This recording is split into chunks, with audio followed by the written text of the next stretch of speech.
Bonjour et bienvenue à tous sur Le Footeux, l'émission foot de la Show Info. Aujourd'hui, on va parler de Toulouse. Le club va mal, ils sont derniers actuellement et on va en parler. Et on va faire ensuite un point sur le mercato d'hiver. Allez, on commence tout de suite avec le sujet. Actuellement dernier de Ligue 1 avec 12 points en 20 journées, avec une nouvelle défaite ce samedi au Stadium 5-2 face à Brest. Et sur une série de 11 défaites de suite, Toulouse est au plus bas. Le TFC a la pire défense de Ligue 1 avec 44 buts encaissés. Elle a la 15e attaque avec 21 buts inscrits. Le recrutement de l'été n'a pas été efficace, sauf l'attaquant grec Koulouris, qui est le meilleur buteur du club avec 4 réalisations. C'est pas fou, mais forcément, quand t'es Toulouse avec 21 buts inscrits, tu prends. Le club n'a pas su combler les départs de Christopher Julien et Jimmy Durmaz, entre autres. Le TFC vient d'encore changer de coach après Alain Casanova, Antoine Comboiré, c'est maintenant Denis Zanco qui coach les Violets. Déjà que sur le terrain ça ne va pas bien, en dehors c'est pas mieux. Le président Olivier Sadran a déclaré lors d'une réunion avec ses joueurs: je ne vous laisserai pas partir si on descend en Ligue 2. J'ai la capacité financière pour vous garder, pour que vous remontiez le club. Vous allez tous crever avec nous. Et a proposé un remboursement aux abonnés du club. Steven Moreira, défenseur du TFC, déclara en sortie de match à Nice: ce n'est pas digne de joueurs professionnels, on ne mérite pas d'aller en vacances, on ne mérite rien du tout, on fait honte au club, aux supporters et à la ville de Toulouse. On se fait marcher dessus, on a l'impression qu'on aime ça. On est des... je vais vous dire le terme, on est des putes. Le problème est avant tout mental, on ne montre pas du tout de personnalité, là il y a une petite coupure, mais je peux vous dire que ça ne va pas être vraiment des vacances. J'espère que tout le monde va être concerné. On a un club à sauver et surtout une fierté à retrouver. Aujourd'hui, le club est dans la crise. Est-ce qu'il va se maintenir selon vous en Ligue 1? Vous pouvez me donner votre avis en commentaire. Moi, personnellement, je pense que non, malheureusement, ça va être la descente cette année pour le TFC.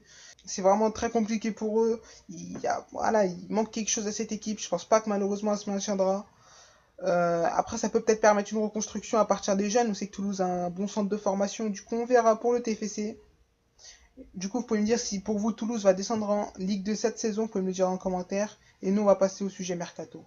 On va passer en revue les principales signatures de ce mercato d'hiver.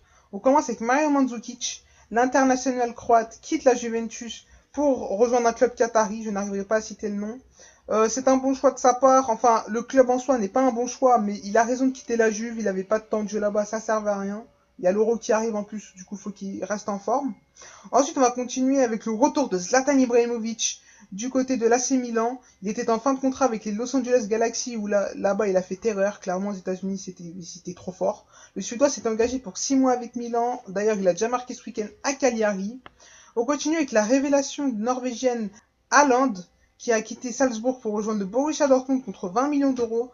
Clairement, Haaland voulait continuer à jouer la Ligue des Champions. Dortmund avait besoin d'un attaquant. Ça fait un lien. Comme son coéquipier Takumi Minamino, le japonais lui rejoint Liverpool pour renforcer le banc de Liverpool. On va enchaîner avec l'international allemand, le milieu de terrain Julian Weigl, qui quitte Dortmund pour rejoindre le Benfica Lisbonne contre un chèque de 20 millions d'euros. C'est dommage, c'est un gâchis, hein, Julian Weigl, il était vraiment attendu, malheureusement, bah voilà. Aujourd'hui, il se retrouve à Benfica, sans manquer de respect au championnat portugais évidemment, mais qui n'est pas dans les 5 grands championnats européens. Et ensuite, on va finir avec le Suédois Kulusevski, qui quitte l'Atalanta de Bergame pour rejoindre la Juventus de Turin contre un chèque de 35 millions d'euros. Si vous avez d'autres transferts à me citer, vous pouvez me le dire en commentaire. Du coup, voilà, c'était tout pour cette petite vidéo spéciale Toulouse et spéciale Mercato. Alors oui, je sais, c'était une petite vidéo courte, mais tout simplement, je prépare une vidéo. Actuellement, je travaille sur une vidéo avec un de mes invités sur un club français. Du coup, voilà, on va faire un petit focus spécial sur ce club-là. Nous, on se retrouve à la prochaine fois avec l'équipe de la Show Info pour une toute nouvelle vidéo. Allez, ciao!